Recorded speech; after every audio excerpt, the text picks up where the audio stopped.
Greetings, and thank you for joining us for the third episode of DC Animation with Spenser and Friends. This is an LMG Podcast Production. Today, I am joined by a dear friend, and I'm going to let my friend introduce herself. Hello, I am Dr. Tabby. I'm a lifelong Batman fan, but unlike my title, I'm not an even villain yet. But I'm just very excited to speak about one of the Batman animations, and I'm excited that there's a lot more to watch as well. Yes, I love it. That actually brings me to my next question. Dr. Tabby, can you tell me about your DC consumption? Comic books, movies, TV shows, video games. What do you DC? What DC are you taking in? I grew up mostly with Batman. There wasn't a lot of actual hard copy comic books around when I was growing up, so my first introduction was the animated series in the 90s. Holds a Good very, choice. very dear place in my heart. So that was it. And then the Batman movies, the Tim Burton one, the one through the 90s, Mr. Freeze. And later I got into the comics as I moved and was able to get my hands on them. And then, of course, the video games, the Arkham Asylum games were amazing. Game of the year. Yes. So, okay. So a Batman fan indeed. There are more Batman movies to come. So it sounds like I will definitely have somebody interested in being on those. Definitely. So I appreciate you for joining us on this journey through DC animation. Today's film is Batman Gotham Knight, released July 8th, 2008. That's my birthday. The comic book adaptation that this kind of pulls from, the only one that I was able to find anyway was The Batman Nobody Knows, but you'll see why I don't think that there was very much otherwise here shortly. I'll read a synopsis in my own words of what I thought I saw, and then we will talk about it. So, this film is divided into 6 animation segments. In the first, we open with some youths at a skate park recounting their experiences seeing Batman. We see one youth recall that Batman was a living shadow-type creature.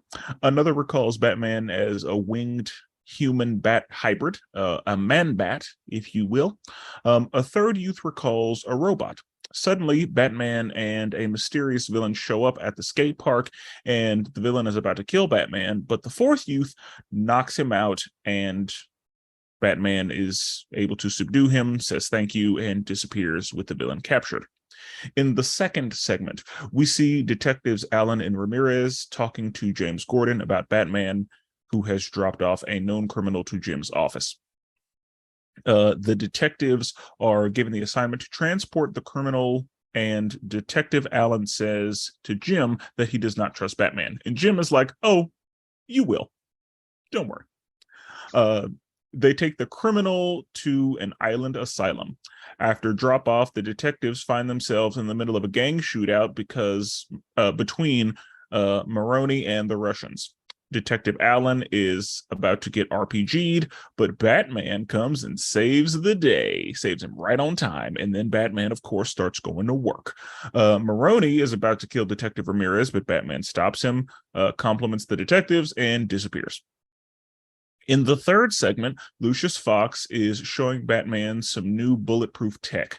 Then Batman attends a golf match with a rich dude trying to gentrify, pretty much. Bruce steals his phone, and then we see Maroni on a boat. Batman remote controls the boat and runs it into a Russian boat. They prepare for a shootout, and then Batman lands, and he starts, going to work, and they start shooting at him. Luckily, the bulletproof tech is successful. Then Batman starts going to work on both sides, on both boats. One of the henchmen is accidentally shot because the tech bounced the bullet off of Batman, so he takes the henchman to the hospital.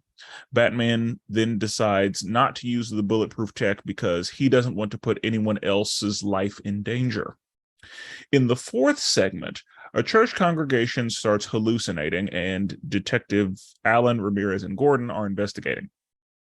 Jim meets with Batman, and they are pretty sure Scarecrow's behind it. They also hear of a lizard man, and Batman is going to look for things on that front. Bruce goes underground looking for Killer Croc. Scarecrow attacks Batman I'm sorry, not Scarecrow, Killer Croc attacks Batman and bites him, infecting him with the fear toxin. Batman is able to win the battle, but he's still affected by the toxin. Batman does find Scarecrow, who has abducted the Cardinal, defeats the army that is down there, and pretty much blows up the sewer to get out and escape with the Cardinal.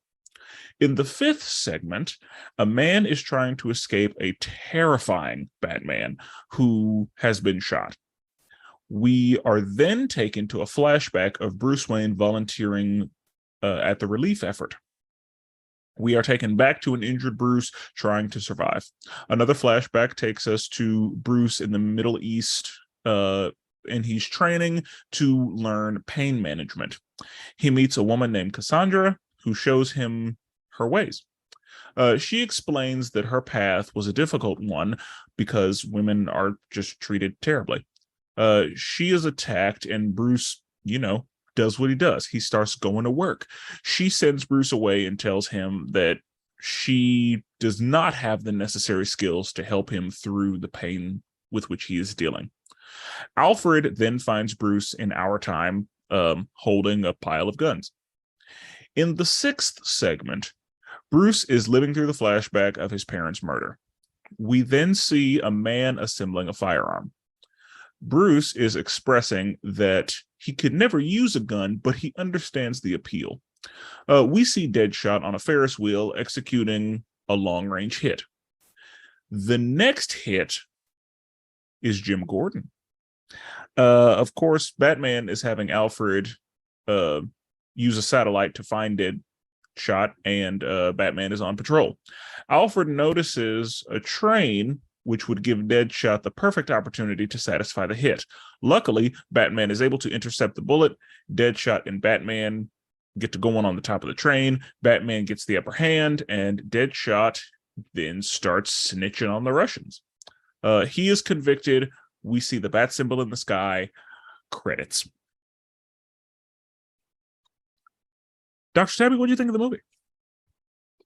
I didn't realize it was broken up into 6 segments like this until you told me, but I kind of like it. They were like portrait snapshots of certain points in time. So I thought it was an interesting way to present that.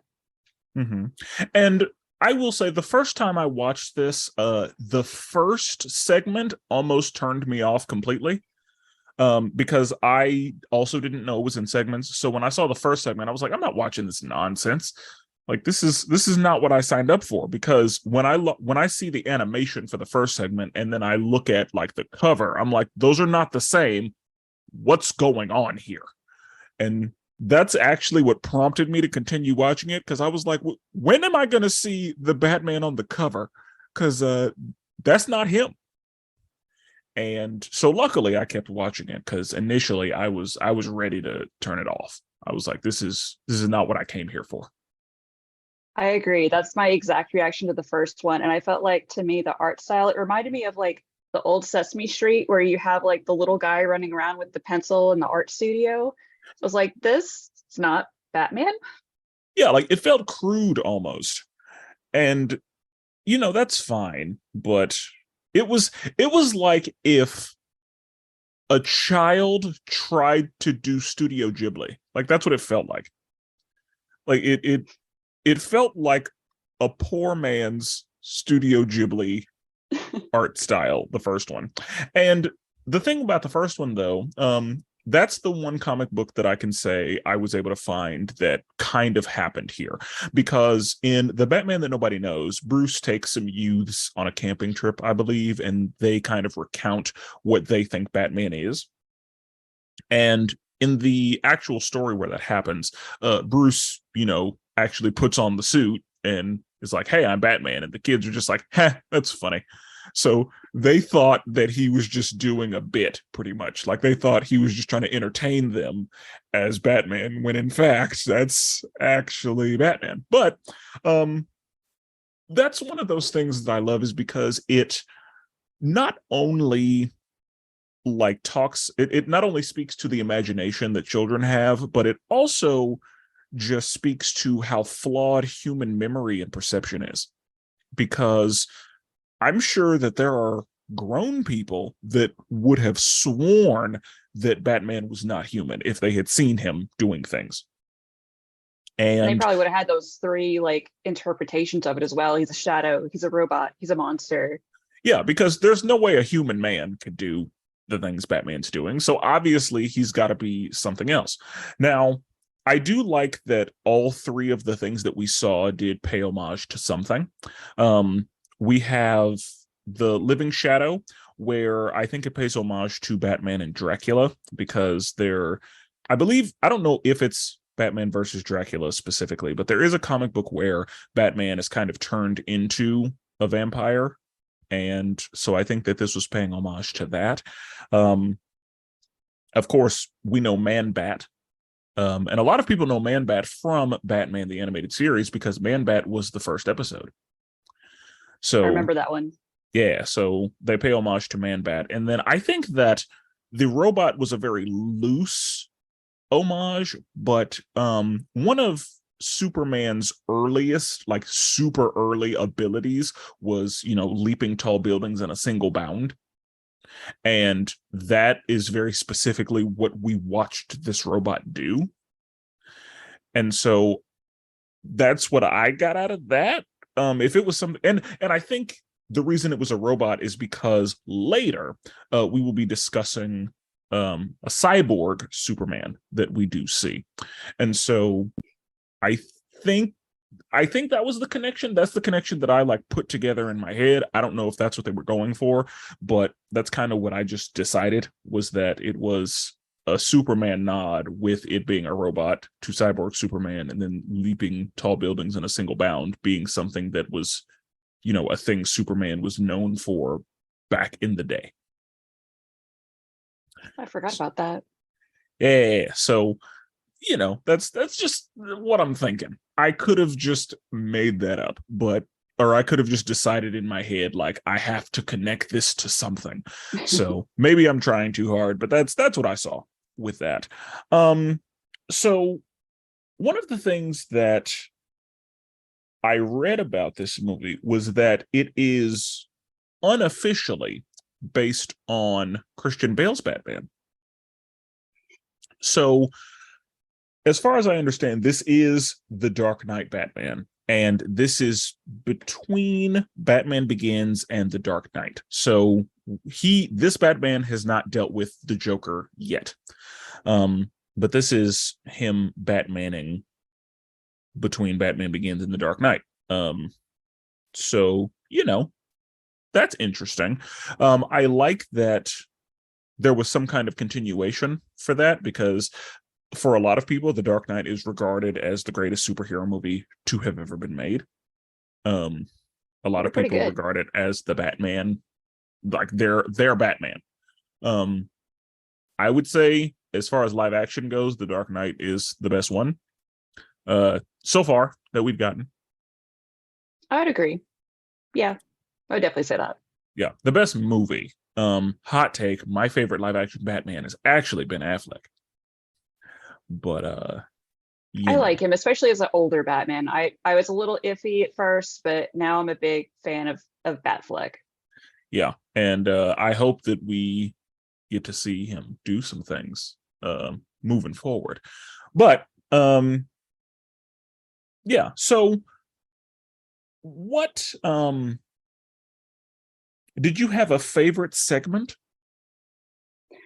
I would say my favorite segment was definitely the working through the pain one, the fifth one, where he's flashing back, because I love anything that shows that time between after his parents died and we see him established as Batman. Because, Batman doesn't have superpowers. He doesn't just have abilities. He has to go places and train to be Batman. So I love to see any of where he gets all of these skills and attributes that he uses later as Batman. Okay, I like that. Another question that I usually ask is, how do you feel about the animation style that they chose? And we have a bunch of different options. Um, are you an anime fan, Dr. Tabby? I am not. I did really enjoy Cowboy Bebop but for the most part, the art style just really isn't my thing. Okay, so then that brings me to the question: how did you feel about the art style for this? Because it was very anime. Yes, and I feel like some segments more than the others. Like the first, like you mentioned, was crude, and then there was a couple of them, like the second one for sure, that I felt I liked a little bit better. They were darker, and that might just be because I love the animated series so much, and it was a very dark animation. Mhm. There was one or two of them that I'm like, oh, there's bright colors, there's too much light. This is not emo, this is not Batman. Okay, all right, yeah, because they were pretty distinctly different. I think that the second one may have been my favorite, uh, kind of for the same reason. Like the second one felt very Batman, Yeah, and if Batman was going to be an anime, like that's what I would expect. Um, and it was, yeah, it was appropriate, I feel like, and it's good that that one came directly behind the first one. it kept me Because, going. yeah, same. So I'm really glad that that happened. Did it feel like it was telling one story, or did it feel like separate stories? I felt like there were like little vague threads, but not sequentially. So, like the first one where the kid is saying, oh, yeah, everyone knows Batman doesn't kill people. Um, and then the mention of the guns in I believe fourth, the fourth or the fifth one, and then you ended on Deadshot with the guns, where you have Bruce Wayne stating, "I don't use them, but I understand them." So I felt like there was a little bit of, okay, Batman has rules. He doesn't kill. He doesn't want to wear that bullet deflector because it might kill someone else, and he doesn't use guns.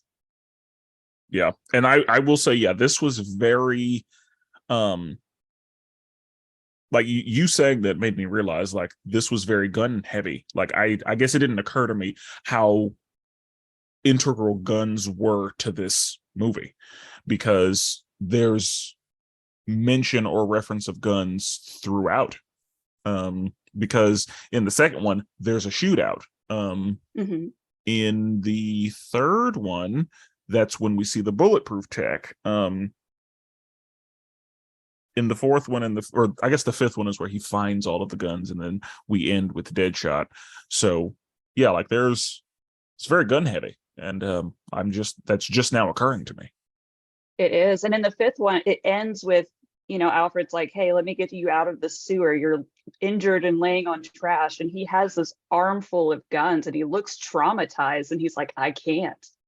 Yeah, and his parents being shot would, lend itself to, oh, I see why he's got this weird thing about guns, because a lot of people have their Yes. feelings about guns in general, but the fact that Batman's parents were shot and he saw it happen, and then his and that could be why he doesn't use guns specifically, because his parents got shot, and also the whole not killing thing. But you could rubber bullet your way through that, because he throws shurikens and will fuck somebody up.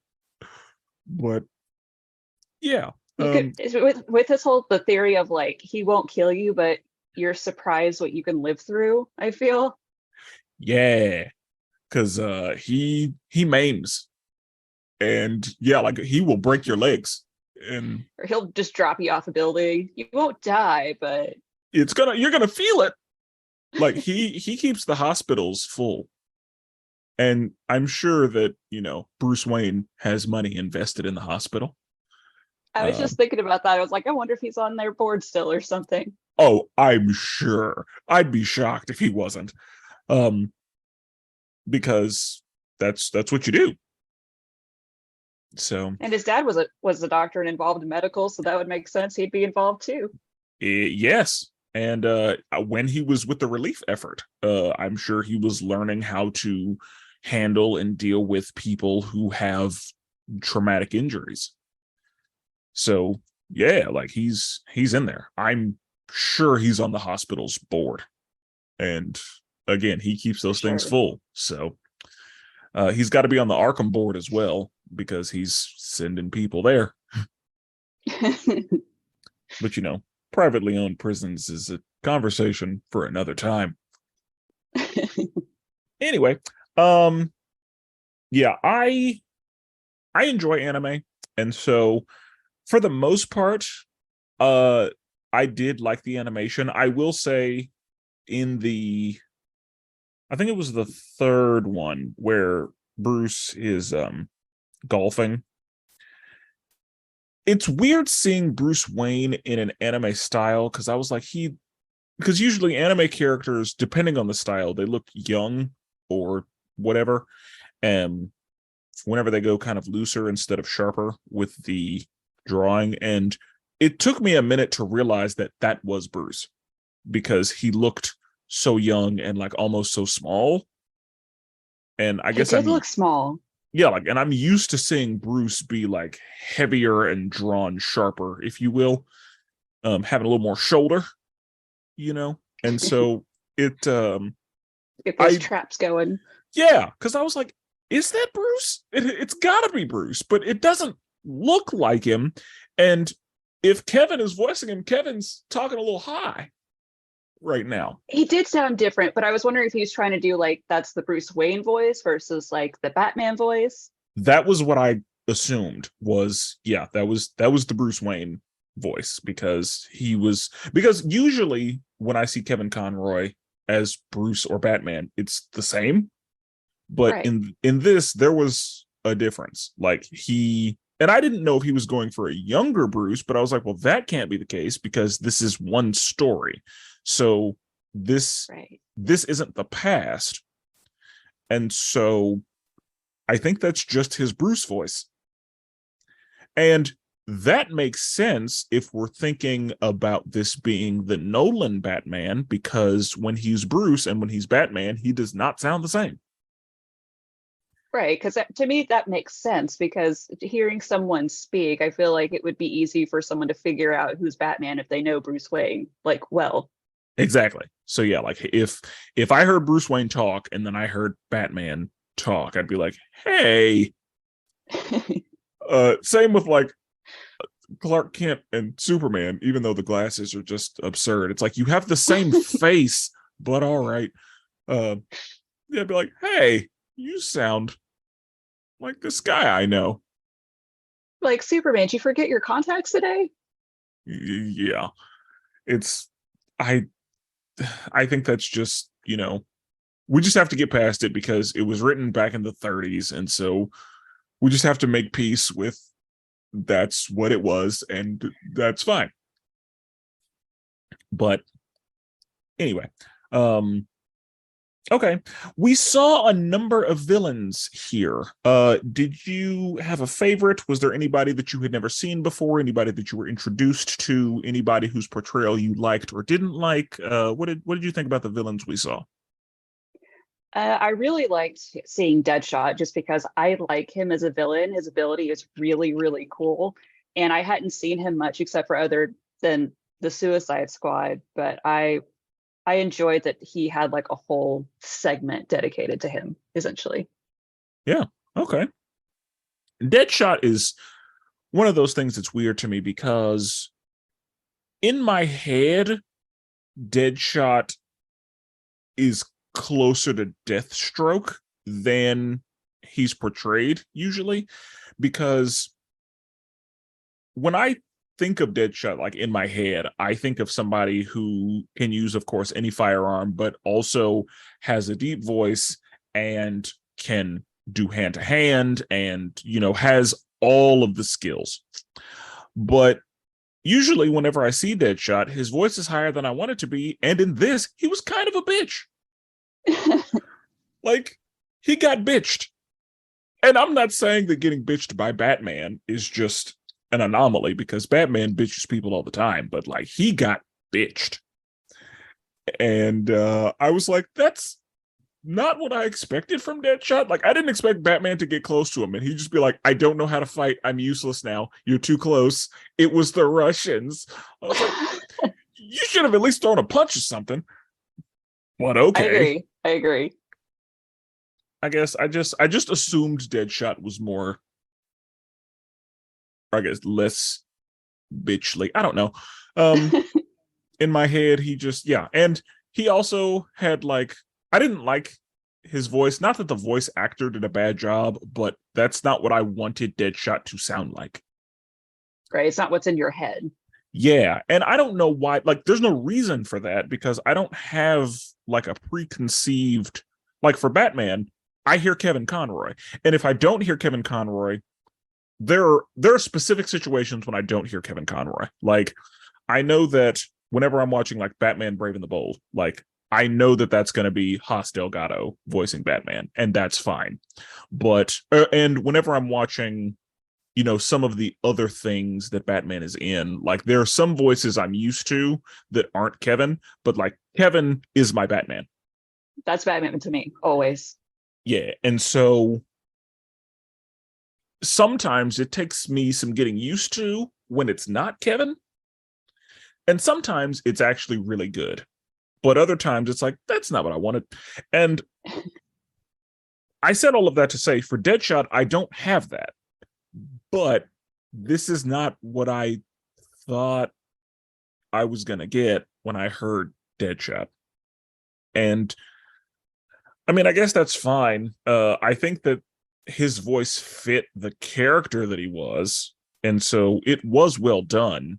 And I think that I was just like nitpicky and in my own head about it. And this is why I discussed the problem with expectations. Because expectations can determine how you feel about something and it have more weight than it should. Because if you're told something is going to be spectacular, if you're told it's going to be the greatest thing that you've ever seen, and it's pretty good, but it's not the greatest thing that you've ever seen, you're going to be like, that was trash, because I was told that it was supposed to be the greatest thing ever, and it wasn't. And if you go in thinking something is going to be terrible and it's just okay, then you're going to be like, that was pretty good, because I expected it to be hot garbage, and it wasn't. And so I think that expectations, and for no reason, have influenced my relative dislike for Deadshot's portrayal. I'm not saying that it was a bad portrayal. I'm saying that I didn't like it, or it wasn't for me. It wasn't what I wanted my Deadshot to be. I think that I just wanted something else, because he was arrogant, as Deadshot should be. Right. He was very skilled, as Deadshot should be, when it comes to having a firearm. But again, when Batman got close to him, he just folded. And I'm that surprised me. Same. Like how it ended with his, like, I thought like Batman was going to like trick him or something to like get to him, not kind of like run up and like use his gauntlets. Yeah.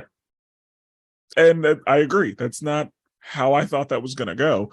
I figured Batman was going to use a smoke bomb and be like, oh no, Deadshot can't see anymore. And then Batman would just pop up on him, uppercut. And like, I thought that's how that would go. But Batman did not distort Deadshot's vision at all. He just ran at somebody with a gun, which was so weird to me. When they have Deadshot make fun of him for that earlier. Yeah, Deadshot says, like, no one has ever run toward me. Or this is a strange strategy you're going with, Batman. No one has ever run toward the man with the gun, but okay, that's fine. And for Deadshot, that's when you want the bulletproof tech.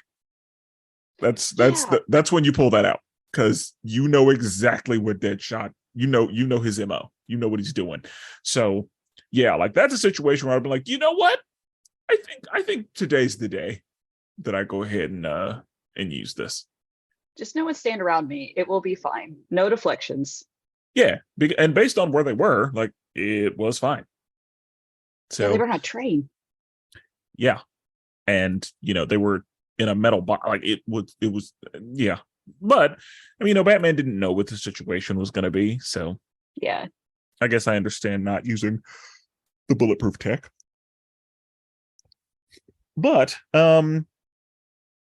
I did enjoy this. Killer Croc was a surprise. Killer Croc is not somebody I thought we were going to see. And we didn't see him for very long. It was very brief, but that's what I want from Killer Croc. There have been some interpretations of Killer Croc that have been less good, but like that Killer Croc was terrifying. Straight And monster. yeah, like he was big, and he, like they said, he's a flesh eater. Like that's what he does.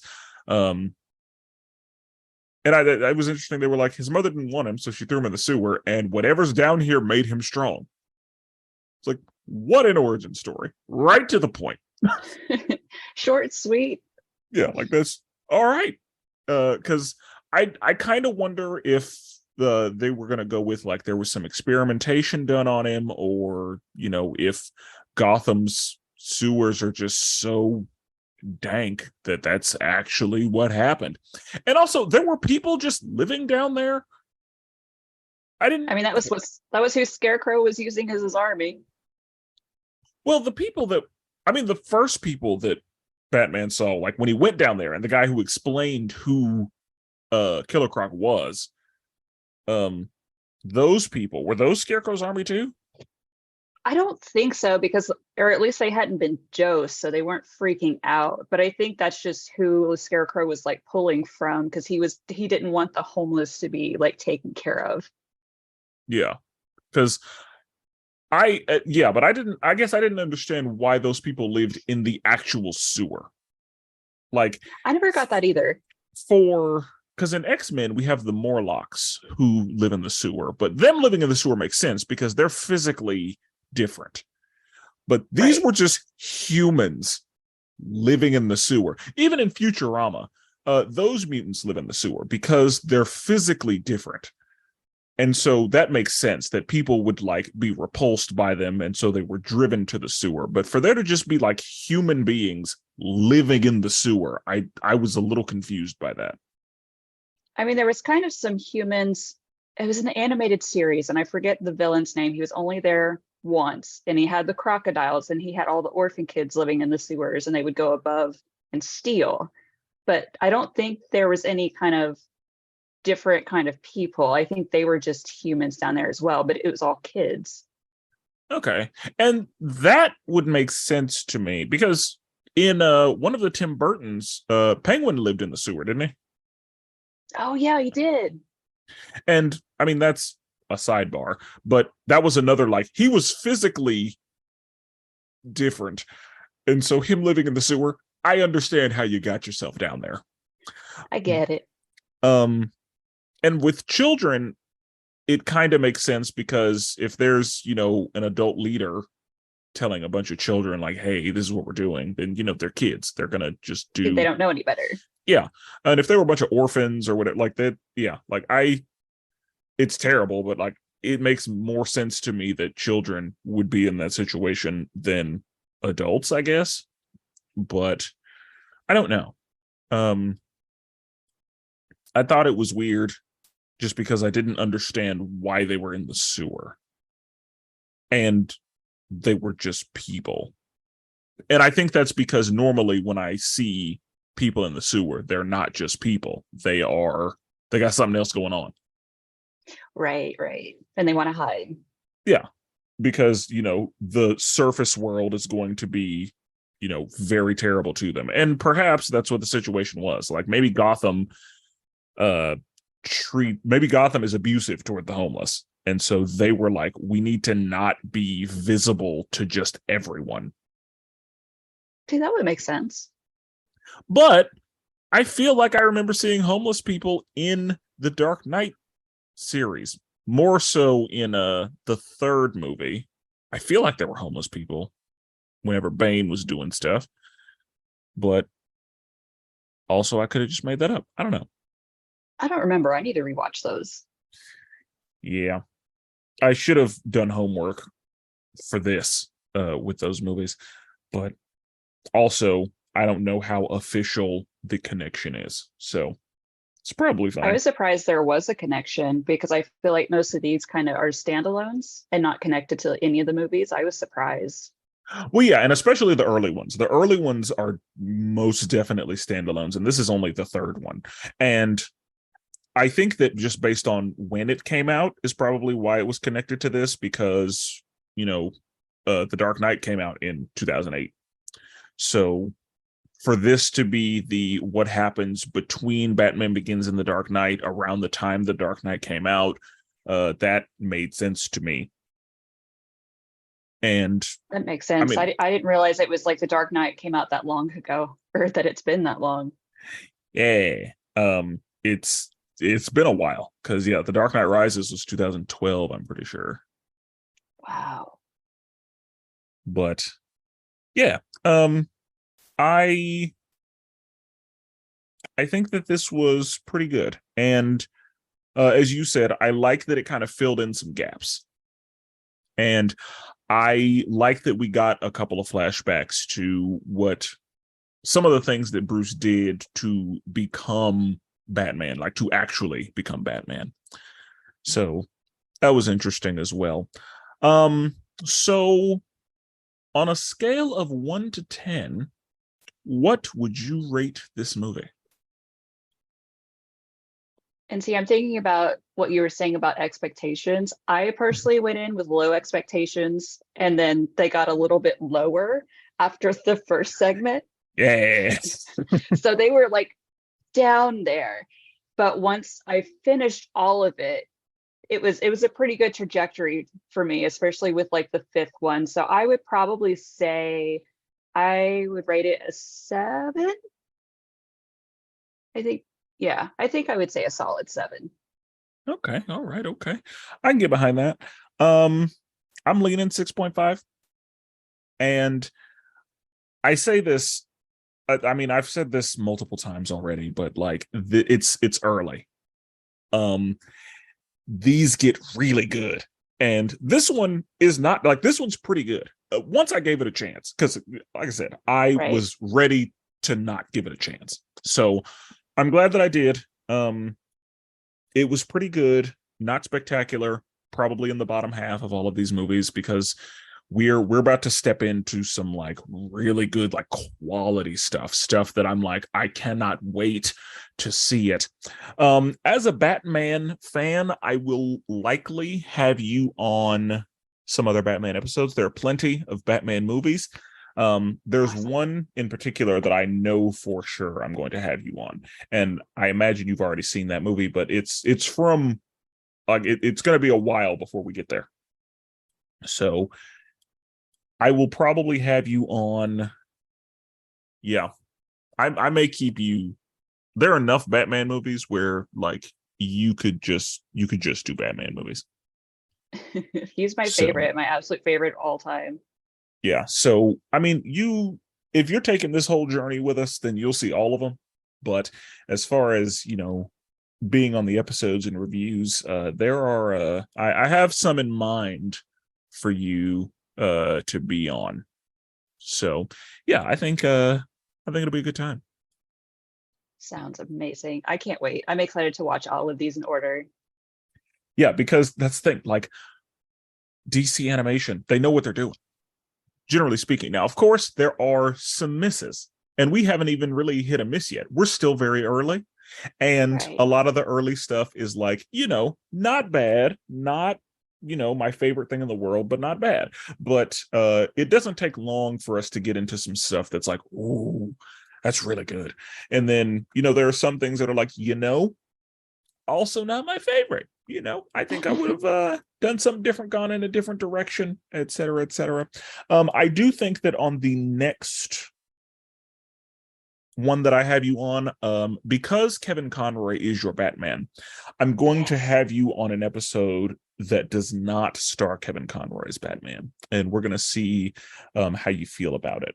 Because I will say, for me, there are some where it takes some getting used to. Like, I have to like power through the movie and be like, you're not him. There are other ones where like I accept it pretty immediately, and I'm like, you know what, I can get behind this. R.I.P. to Kevin Conroy, one of the GOATs. Oh, definitely. You will forever be in our hearts and the voice in our heads. Just know that. If Kevin Conroy dubbed over any live action Batman movie, that'd be fine. I'd be okay with that. That would make it better. Yeah, I'd be perfectly okay with that. So anyway, I had a good time watching this movie. Like I said, wasn't my favorite. We're gonna get into some ones that, you know, are closer to my favorites. It should be a good time. In the next episode, we will be discussing Wonder Woman. So until then, salutations.